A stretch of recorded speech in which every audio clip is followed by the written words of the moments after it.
முகம் பார்க்க நானும் முடியாமல் நீயும் திரை போட்டு உன்னை மறைத்தாலே பாவம்.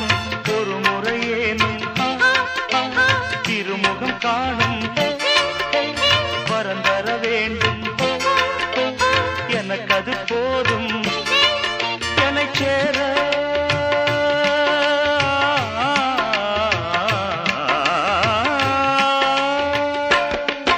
என்னை சேர எதிர்பார்த்து முன்னம் 7 ஜென்மம் ஏங்கினேன். வாவெண்ணிலா உன்னைத்தானே வானம் தேடி